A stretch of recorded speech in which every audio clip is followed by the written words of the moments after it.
Coming up on AgweekTV, the governor proposes a merger of the South Dakota Department of Ag with Environment and Natural Resources.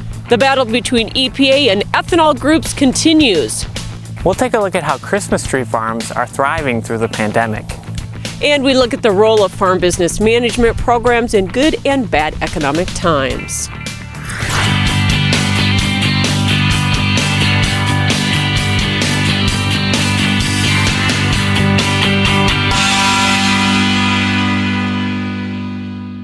Welcome to AgweekTV. I'm Michelle Rook. Despite the many challenges in agriculture this year, net farm income is expected to be higher than in 2019, thanks in large part to a whopping 107% increase in direct government payments. According to new USDA forecasts released this week, net farm income is projected to rise 43% to just under $120 billion. Ad hoc assistance accounts for $24 billion of the increase, with another $6.5 billion tied to higher crop prices, primarily soybeans. The one sector that did not contribute to the higher income was livestock, with lost receipts of $9.7 billion. Dairy producers have been hit again as Class 3 milk futures have tumbled off the highs this summer. It's a good reminder for dairy producers to sign up for dairy margin coverage. The deadline is December 11th for the 2021 program. This dairy insurance pays producers when milk prices fall below break even, and it was a critical safety net this year during the initial phase of COVID-19 and the shutdown of the restaurant and food service sector. And those that did sign up certainly benefited when we had the black swan of coronavirus and we saw our prices drop through the floor. Northeast says that's proof that this insurance program works and is worth the premiums paid by dairy producers. I hope I don't need my insurance, but those years I need that insurance. It's critically important. DMC replaced the Margin Protection Program, or MPP, which came under heavy criticism by dairy producers because it did not adequately cover milk price losses. A coalition of the nation's largest biofuels and ag trade groups has filed a motion asking the U.S. District Court of Appeals in the District of Columbia to enforce its 2017 waiver decision. They're urging the court to hold EPA accountable for the improper small refinery exemptions granted that accounted for $500 million of lost biofuels demand in the 2016 Renewable Volume Obligation, or RVO. The group says EPA is blatantly ignoring the federal court order, and they're going to continue to fight for fairness. We're also going to work very hard to get rid of these small refinery exemptions that have caused so much damage to our industry. There is no reason for them, and we just shouldn't have them. In the motion, the coalition asked for a curative to make up for the lost gallons within 6 months of the court's order and for refiners to comply within 90 days with no extension. In related news, EPA also missed the November 30th deadline for issuing volume obligations for the upcoming year for biofuels under the Renewable Fuels Standard.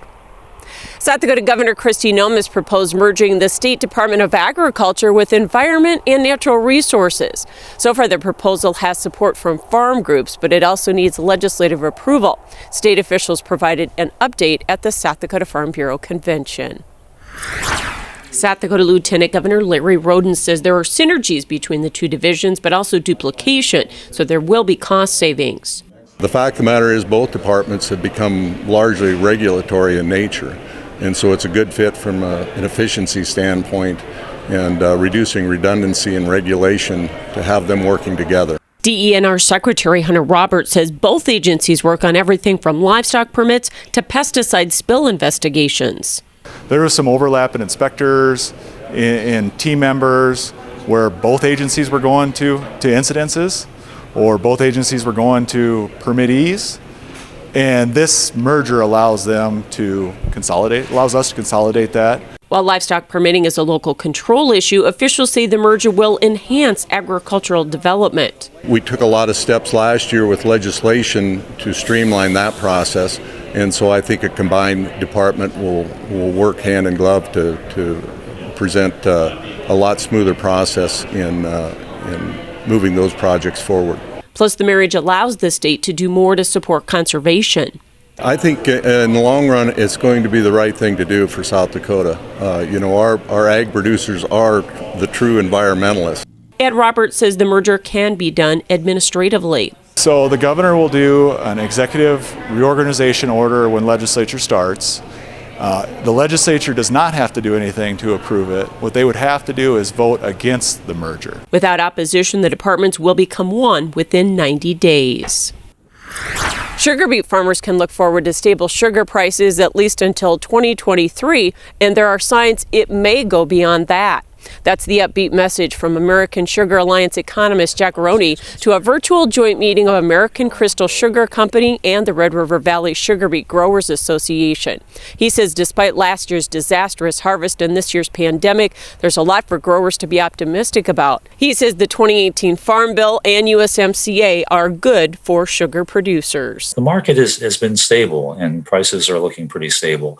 I commend you on your resilience in coming back from the terrible harvest problems that you had last fall.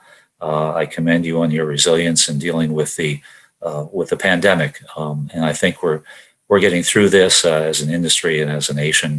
We're going to come through well on the other side. In November, American Crystal announced payment projections of about $52 per ton for the 2020 crop. That's the highest initial payment projection for many years. Ahead on AgweekTV, we'll tell you about a college program helping farmers succeed.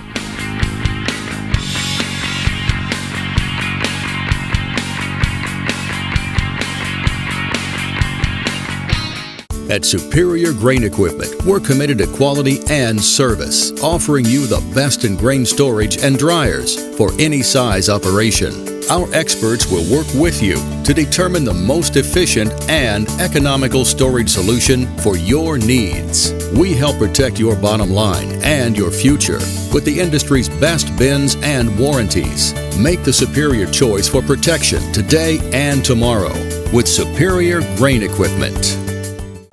You've worked your entire life for this. Through the ups and downs, you've stood strong, building a legacy to be proud of. With all good things in this world, there are still risks. It's a part of life. You need protection you can count on. We're not just here to insure your equipment, your vehicles, or your home. We're here to protect everything you've built. Farmers Mutual of Nebraska, always alongside you. Now is the best time to plan for your 2021 farm equipment needs. North Dakota-based Summers Manufacturing is currently offering early order savings. Take advantage of big savings on North America's broadest tillage line, including the Super Coulter Samurai and the innovative VRT Renegade, as well as the best-built, best-backed land rollers in the industry. Talk to your Summers dealer today or go to summersmfg.com to learn more about early order savings available on all Summers equipment. No one knows agriculture quite like AgriFinancial. With more than 500 combined years of ag experience, our ag lending experts truly understand your business. Since 1989, our mission has always been honesty, integrity, and commitment to quality service for our customers. Get started today at cgb-agfi.com.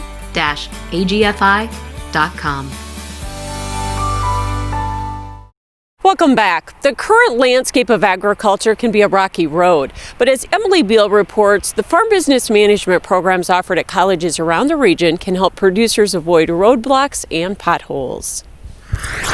We found that we needed to have a little bit better control of our finances. Ann Schwegel has been farming in western Minnesota for 6 years, and for the last 5, she's been part of the Farm Business Management Program. They appreciate the help with tax planning and keeping good business records. They give such a great detailed analysis of your farmer's financial position that when we go in to meet with a banker or a creditor, we have a really good idea of our business plan. The program is offered at several colleges around North Dakota and Minnesota. It has been around for about 70 years, and its mission is just as critical as ever. The program offers guidance in many areas, including tax or transitional planning, overall growth, and controlling expenses. These are all things that the Farm Business Management faculty come to the table, not trying to sell anything. They're trying to get you to think about long-term, what do you want your farm to do, and how do we get there? The program is open to anyone with no prerequisites required.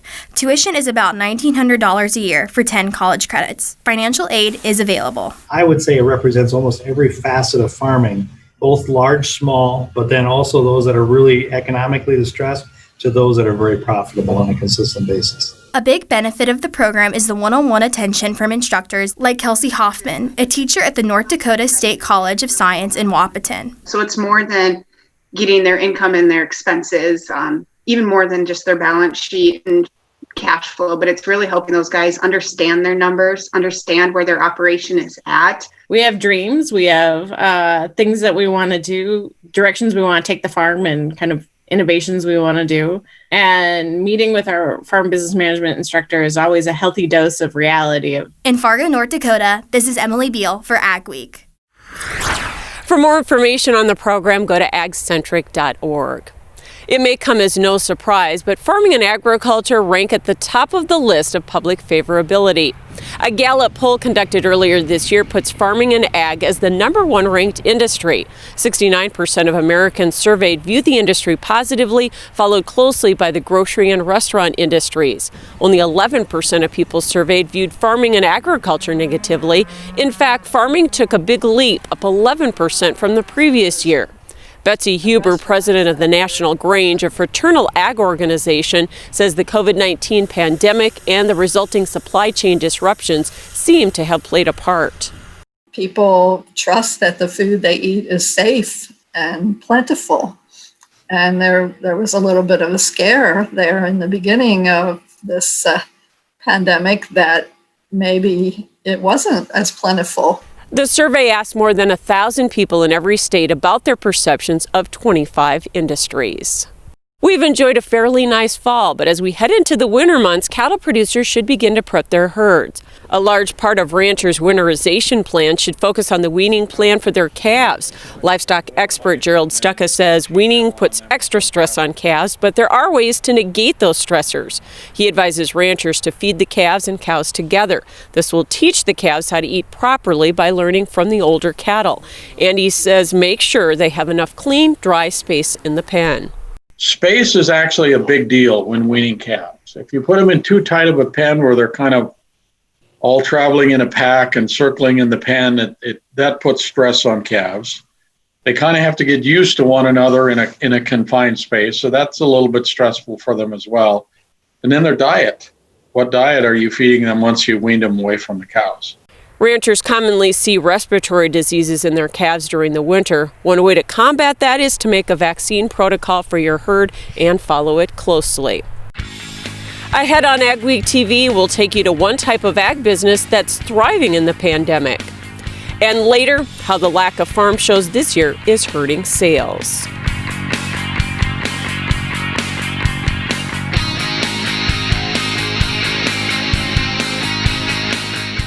Steffes Group, selling land and the equipment to farm it since 1960. If you're interested in selling or have questions about our auction process, head to our website at steffesgroup.com to contact us at any one of our 4 locations located throughout the Midwest. You can also visit and subscribe to our YouTube channel to view all of our auction previews and recaps to stay up to date on the market in your area.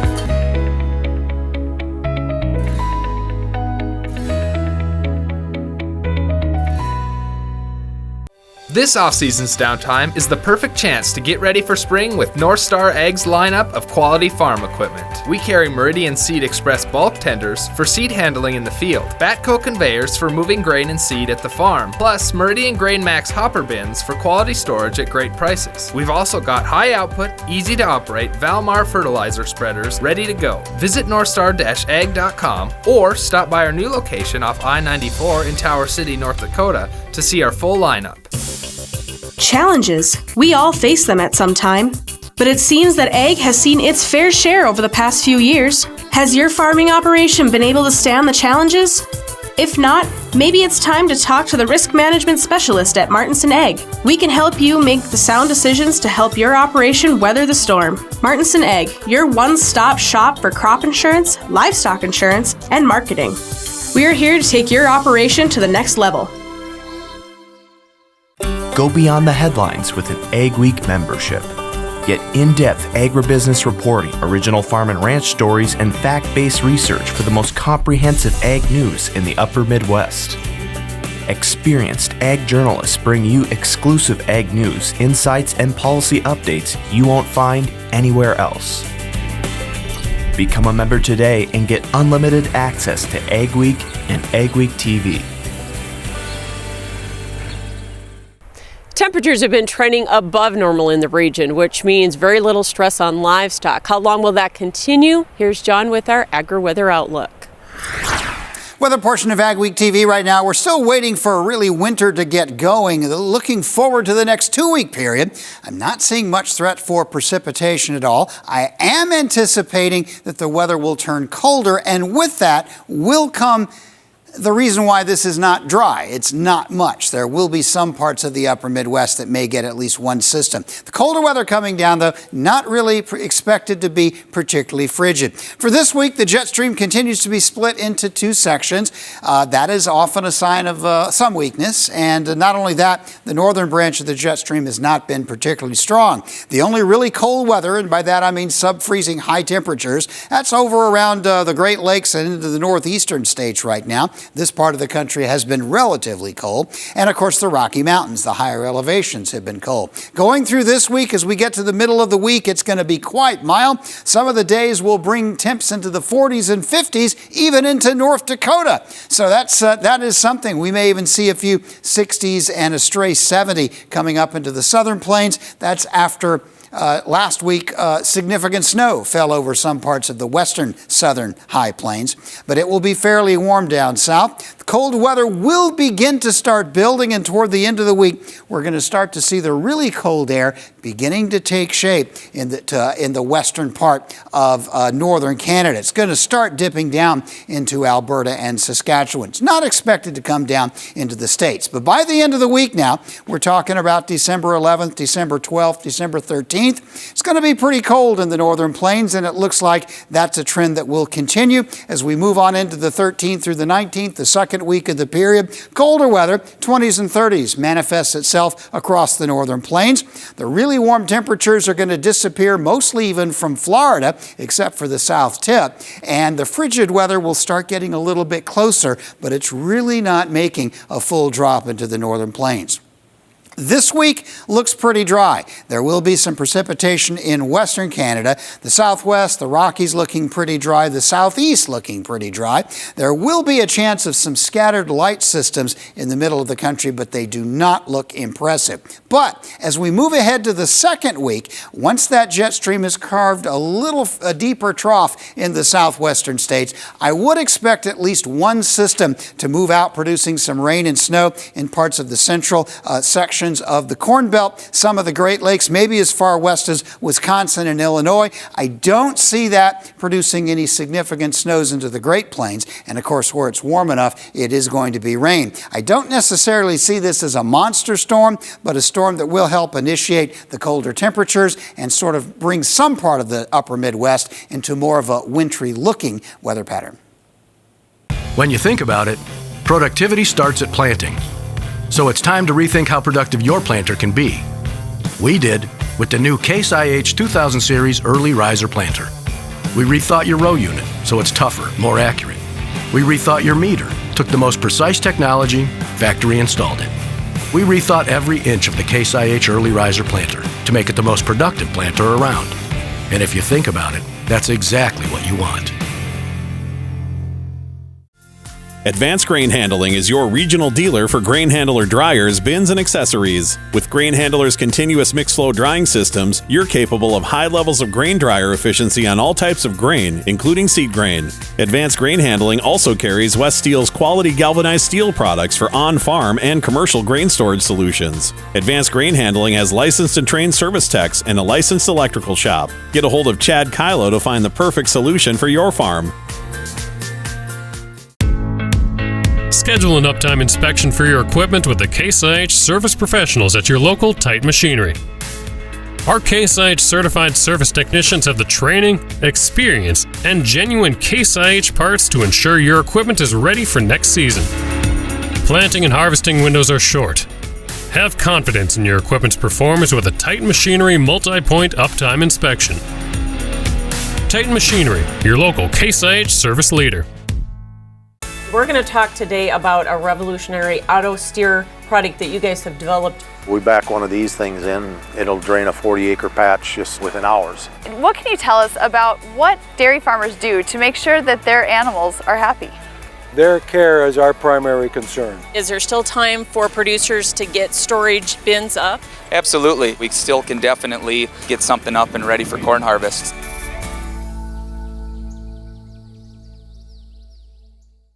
Christmas tree farms are booming during the pandemic. A big reason is that cutting your own tree is a fun and safe way to get out of the house this year. Noah Fish visited a Christmas tree farm in southeast Minnesota for this week's AgWeek cover story. What I'm hearing is they just want to get out of the house and do something outside. Get out and do something with the family. This was a good season for growing trees, followed by nice weather for selling trees. And now, many tree farms are seeing increased business, in part because of the pandemic. And the Enzenauers say that they're happy to be part of so many family traditions. That's probably the best part. They come out when their children are younger, and now their kids are starting to come out. And you kind of get to know the families. You want the trainer on this one, buddy? Scott Enzenauer grew up on a hog farm, but when he decided to strike out on his own, he was looking for something different. Of course, it's not an overnight decision to sell Christmas trees. The Enzenauers started planting them in 1991 and were ready to sell them in 1999. It was a small farm. It didn't really pay to row crop, so we were looking for something to do with small acreage, something different, and to have more contact with, just families. The Enzenauers have implemented COVID safety precautions, including closing the gift shop, rigorous sanitizing, masking, and maintaining distance. A spokesperson for the Minnesota Ag Department says it's a fun outdoor activity and easy to social distance. It's great to support the local Minnesota economy and also our local tree producers because they are an important part of our Minnesota ag economy. And you can feel good about supporting local when you buy a Minnesota grown tree. And as an added bonus, real trees are good for the environment, both when they're growing and when they are composted after the holidays. From Kenyon, Minnesota, this is Noah Fish for AgWeek. We'll see you again next year. You can read more about finding a locally grown Christmas tree in the next AgWeek magazine and at agweek.com. The COVID-19 pandemic has also had a far-reaching impact on the ability of agribusinesses to market their product to farmers and other customers. The cancellation of farm shows has taken away a prime marketing tool for businesses. Tom Patterson says they usually exhibit at more than 50 farm shows a year, but that has been cut down to only a handful, including the Gateway Farm Expo. So they've been looking at other ways to market their no-till products, such as increasing their advertising buys. They've also been getting innovative with their 1,500 dealers. We've reached out to our dealer base. We make each one of my reps that travel in the United States will reach out to 40 to 50 dealers every week, make personal visits, go through the product catalog with them, go through some of our new products that we have on the market. He says farmers want to see the product and make comparisons before buying, so that's why farm shows are so valuable. In addition to the fact agriculture buys are often relationship driven. Still ahead on AgWeek TV, if you haven't yet, it's time to enter our Beauty of Ag photo contest.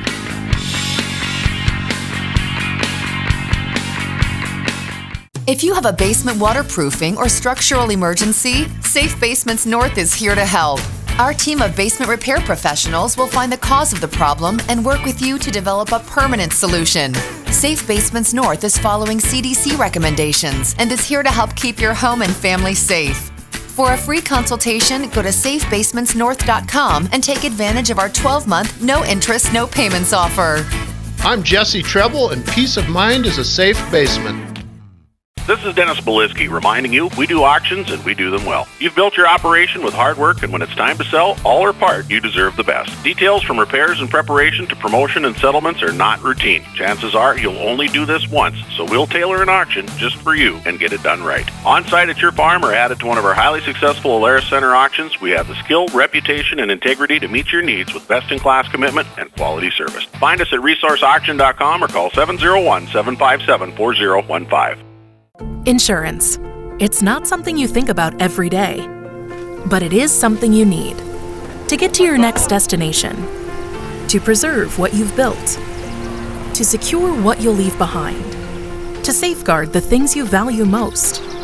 Enjoy peace of mind knowing you have protection from the unexpected, security all year round, and expertise you can trust. Farmers Mutual of Nebraska, always alongside you.